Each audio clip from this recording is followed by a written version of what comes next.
లేదు సార్, ఇదంతా ప్రతిపక్షాల కుట్ర. ఇందులో విదేశీయుల హస్తం కూడా ఉందని నా గట్టి నమ్మకం.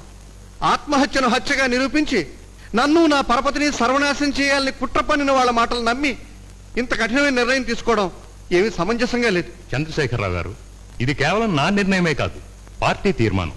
సమాజాభ్యుదయమే లక్ష్యంగా పెట్టుకున్న మన పార్టీలో వ్యక్తిగతమైన నిందలు పడుతున్న మీలాంటి వాళ్ళు ఉండకూడదన్నది కమిటీ తీసుకున్న నిర్ణయం. అసలే అపనిందలతో తల మునకలై ఉన్న రావు గారిని పార్టీ నుంచి బహిష్కరించడం అక్రమం, అన్యాయం అని నేను నొక్కి వక్కాణిస్తూ విన్నవిస్తున్నాను. మీ విన్నపాలు ఏమైనా ఉంటే హైకమాండ్కి మనవి చేసుకోండి. ఆయన్ని పార్టీ నుంచి తొలగించిన పత్రాలు ఇవ్వడానికి మాత్రమే నేను ఇక్కడికి వచ్చాను. సెలవు. అంతా సర్వనాశనం అయిపోయింది. నా పరపతి పలుకుబడి అంతా సర్వనాశనం అయిపోయింది.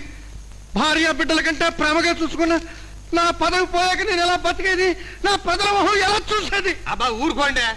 అట్ట నూనెలో ఇచ్చినప్పుడల్లా గిలగలాడిపోతారేంటి?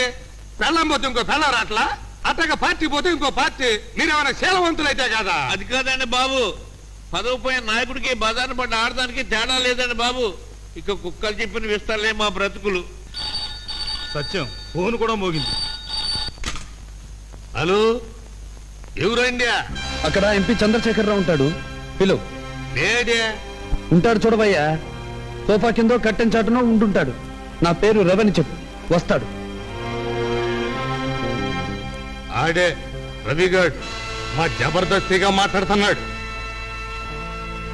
హలో, నమస్కారం రాజకీయ నాయకుడు గారు, నేను కథానాయకుడిని మాట్లాడుతున్నాను. కథ అడ్డం తిరిగింది. ఈరోజు మీ అబ్బాయి కోర్టుకు హాజరు కాలేదు. పంపలు మునిగిపోయి ఏమైంది బామ్మారితే? ఎంపీ గారు కోర్టుకు తీసుకెళ్తా ఉంటే మధ్యలో రవిగాడు వచ్చి గట్టలో తనుకుపోయాడు బారు. ఊరి మీ కండలు కరిగిపోను. మిమ్మల్ని నమ్ముకున్నందుకు నన్ను నట్టేట్లో ముంచేశారు కదా, నేను నిలువున మునిగిపోయాను కదా. Rascals, idiot. అరే, ఎందుకయ్యా వాళ్ళ మీద విరుచుకుపడతావు? నీ కొడుకుని కోర్టులో ప్రెజెంట్ చేయనందుకు నిన్ను అరెస్ట్ చేయడానికి పోలీసులు వస్తున్నారు. గురుగారు గురుగారు పోలీసులు వచ్చేస్తున్నారు. నువ్వు తలుపులు మూసేరా, మీరు కొడుతామని పారిపోండి. ఏం చేసావు నా కొడుకుని? నా కొడుకుని ఏం చేశావు? డాడీ నన్ను వద్దు, వాడిని ఏం చేయొద్దు, వాడిని ఏం చేయొద్దు. నేనేం చెయ్యను.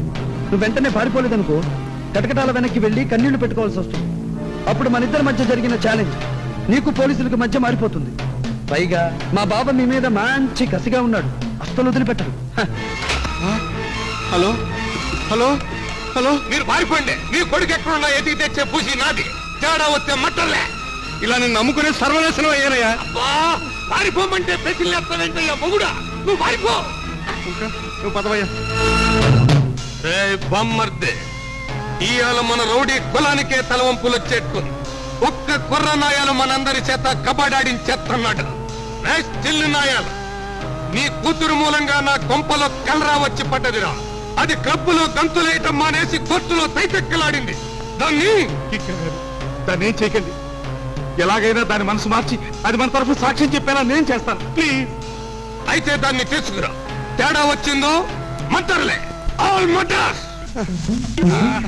అటు పదవయ్యా, త్వరగా పద. అమ్మా, కుంక, నువ్వేనా రౌడీ వదలు నమ్ముకోమని చెప్పింది? అబ్బా నేను కాదండి, ఆ శేషుగాడు. అమ్మా, ఏమిటయ్యా నరాల్లో బలం పోతున్నట్టుంది? భయం వేసినప్పుడు అలాగే ఉంటుందండి.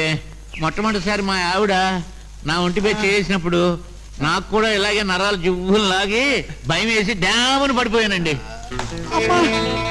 ఏమిటయ్యా ఇది?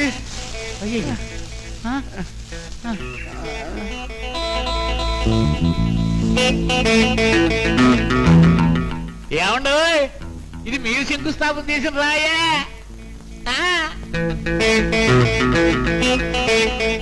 రాయలసీమకు నదీ జలాలు పంపిస్తామని శంకుస్థాపన చేశారే, ఆ రాయే ఇది. అవునయ్యా, ఆ ప్రజలు మనకు కొట్టినట్టుంది. పర్వాలేదులేండి, ఈ పూటకు మీకు దిండుగా ఉపయోగపడుద్ది. దీని మీద జారబడి విశ్రాంతి తీసుకోండి. నా ప్రజలు నా రాయిను. మీ ప్రజలు మీ రాయిని. ఏమిటయ్యా కుక్క?